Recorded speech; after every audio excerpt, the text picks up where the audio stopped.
Animal Farm, Chapter 6. All that year, the animals worked like slaves, but they were happy in their work. They grudged no effort or sacrifice, well aware that everything that they did was for the benefit of themselves and those of their kind who would come after them, and not for a pack of idle, thieving human beings. Throughout the spring and summer they worked a 60-hour week, and in August Napoleon announced that there would be a work on Sunday afternoons as well. This work was strictly voluntary, but any animal who absented himself for it would have his rations reduced by half. Even so, it was found necessary to leave certain tasks undone. The harvest was a little less successful than in the previous year, and the 2 fields which should have been sown with roots in the early summer were not sown because the ploughing had not been completed early enough. It was possible to foresee that the coming winter would be a hard one. The windmill presented unexpected difficulties. There was a good quarry of limestone on the farm, and plenty of sand and cement had been found in one of the outhouses, so that all the materials for the building were at hand.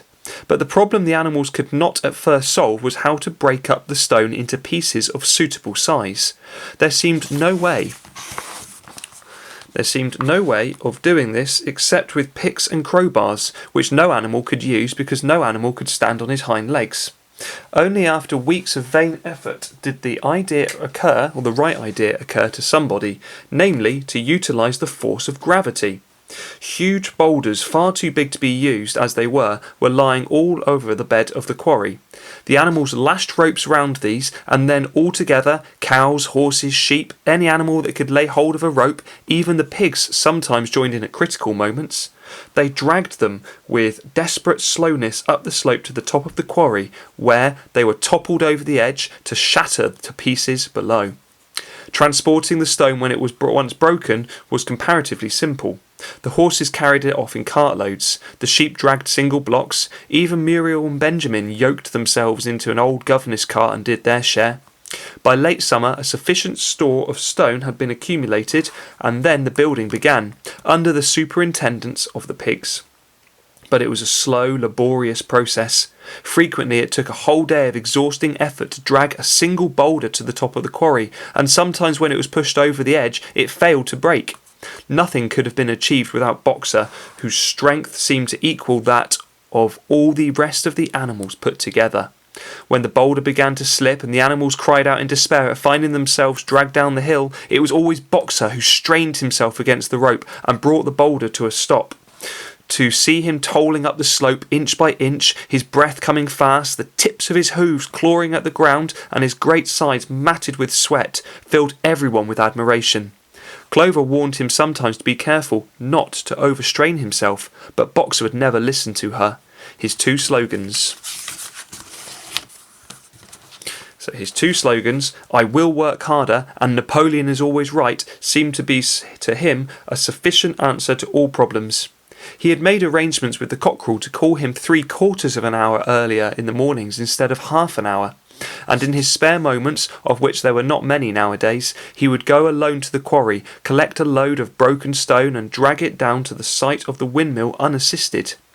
The animals were not badly off throughout that summer, in spite of the hardness of their work.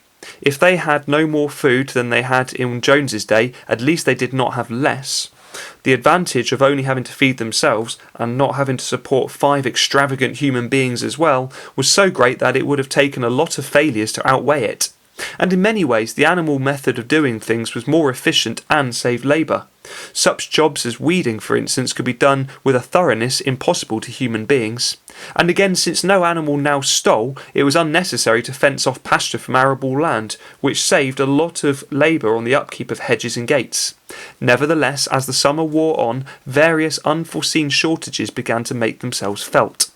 There was a need of paraffin oil, nails, string, dog biscuits and iron for the horses' shoes, none of which could be produced on the farm. Later there would also be need for seeds and artificial manures, besides various tools, and finally the machinery for the windmill. How these were to be procured no one was able to imagine.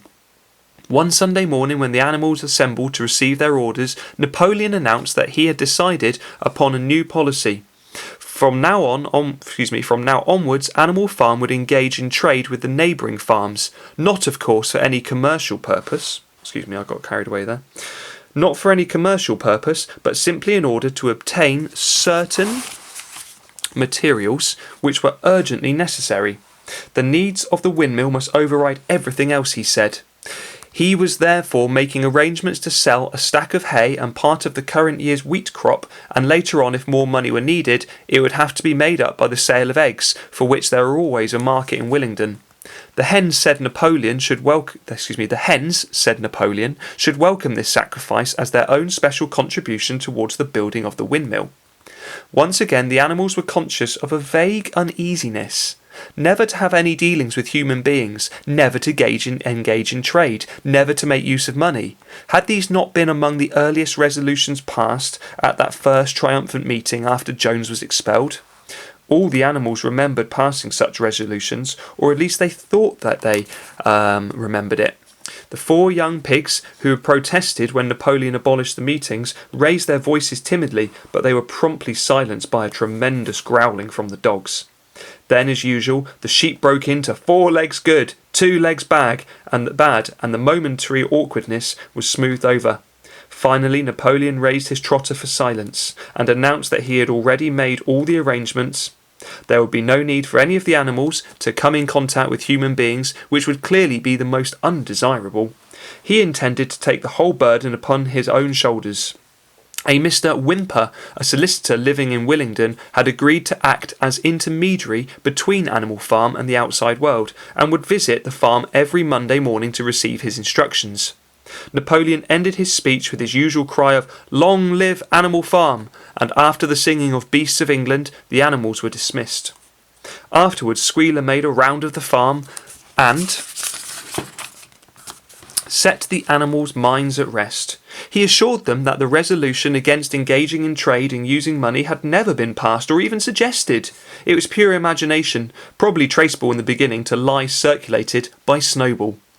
A few animals still felt faintly doubtful, but Squealer asked them shrewdly, "Are you certain that this is not something that you have dreamed, comrades? Have you any record of such a resolution? Is it written down anywhere?" And since it was certainly true that nothing of the kind existed in writing, the animals were satisfied that they had been mistaken. Every Monday, Mr. Whymper visited the farm as had been arranged. He was a sly-looking little man, with side whiskers, a solicitor in a very small way of business, but sharp enough to have realised earlier than anyone else that Animal Farm would need a broker, and that the commissions would be worth having. The animals watched him coming and going with a kind of dread and avoided him as much as possible. Nevertheless, the sight of Napoleon on all fours delivering orders to Whymper, who stood on 2 legs, roused their pride, and partly reconciled them to this new arrangement. Their relations with the human race were now not quite the same as they had been before. The human beings did not hate Animal Farm any less now that it was prospering. Indeed, they hated it more than ever. Every human being held it as an article of faith that the farm would go bankrupt sooner or later, and above all, that the windmill would be a failure. They would meet in the public houses to prove to one another by means of diagrams that the windmill was bound to fall down, or that if it did stand up, then it would never work. And yet, against their will, they had developed a certain respect for the efficiency with which the animals were managing their own affairs. One symptom of this was that they had all begun to call Animal Farm by its proper name and ceased to pretend it was called Manor Farm. They had also dropped their championship of Jones, who had given up hope of getting his farm back and gone to live in another part of the county. Except through Whymper, there was as yet no contact between Animal Farm and the outside world, but there were constant rumours that Napoleon was about to enter into a definite business arrangement either with Mr. Pilkington of Foxwood or Mr. Frederick of Pinchfield, but never, it was noticed, with both simultaneously. It was about this time that the pigs suddenly moved into the farmhouse and took up their residence there. Again, the animals seemed to remember that a resolution against this had been passed in the early days, and again Squealer was able to convince them that this was not the case. It was absolutely necessary, he said, that the pigs, who were the brains of the farm, should have a more quiet place to work in. It was also more suited to the dignity of the leader, for of late he had taken to speaking of Napoleon under the title of leader, to live in a house than a mere sty. Nevertheless, some of the animals were disturbed when they heard that the pigs not only took their meals in the kitchen and used the drawing room as a recreation room, but also slept in the beds. Boxer passed off as usual with "Napoleon is always right," but Clover, who had thought she remembered a definite ruling against beds, went to the end of the barn and tried to puzzle out the 7 commandments which were inscribed there. Finding herself unable to read more than individual letters, she fetched Muriel. "Muriel," she said, "read me the 4th commandment. Does it not say something about never sleeping in a bed?" With some difficulty, Muriel spelt out, "It says, 'No animal shall sleep in a bed with sheets,'" she announced finally. Curiously enough, Clover had not remembered that the 4th commandment mentioned sheets, but as it was there on the wall, it must have done so. And Squealer, who happened to be passing at this moment, attended by 2 or 3 dogs, was able to put the whole matter in its proper perspective. "You have heard then, comrades," he said, "that we pigs now sleep in the beds of the farmhouse, and why not?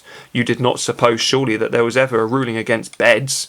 A bed merely means a place to sleep in. A pile of straw in a stall is a bed, properly regarded. The rule was against sheets, which are a human invention. We have removed the sheets from the farmhouse beds and sleep between blankets. And very comfortable beds they are too, but not more comfortable than we need, I can tell you, comrades, with all the brain work we have to do nowadays. You would not rob us of our repose, would you, comrades? You would not have us too tired to carry out our duties? Surely none of you wishes to see Jones back?" The animals reassured him on this point immediately, and no more was said about the pigs sleeping in the farmhouse beds, and when some days afterwards it was announced that from now on the pigs would get up an hour later in the mornings than the other animals, no complaint was made about that either. By the autumn, the animals were tired but happy. They had had a hard year, and after the sale of part of the hay and corn, the stores of food for the winter were none too plentiful, but the windmill compensated for everything. It was almost half built now. After the harvest there was a stretch of clear dry weather, and the animals toiled harder than ever, thinking it well worth while to plod to and fro all day with blocks of stone, if by doing so they could raise the walls another foot. Boxer would even come out at nights and work for an hour or 2 on his own, by the light of the harvest moon. In their spare moments the animals would walk round and round the half-finished mill, admiring the strength and perpendicularity of its walls, and marvelling that they should have ever been able to build anything so imposing. Only old Benjamin refused to grow enthusiastic about the windmill, though, as usual, he would utter nothing beyond the cryptic remark that donkeys live a long time. November came, with raging southwest winds. Building had to stop because it was now too wet to mix the cement. Finally there came a night when the gale was so violent that the farm buildings rocked on their foundations, and several tiles were blown off the roof of the barn. The hens woke up squawking in terror because they had all dreamed simultaneously of hearing a gun go off in the distance. In the morning the animals came out of their stalls to find that the flagstaff had been blown down, and an elm tree at the foot of the orchard had been plucked up like a radish. They had just noticed this when a cry of despair broke from every animal's throat. A terrible sight had met their eyes. The windmill was in ruins. With one accord they dashed down to the spot. Napoleon, who seldom moved out of a walk, raced ahead of them all. Yes, there it lay, the fruit of all their struggles, levelled to its foundations. The stones they had broken and carried on so laboriously scattered all around. Unable at first to speak, they stood gazing, mournfully at the litter of the fallen stone.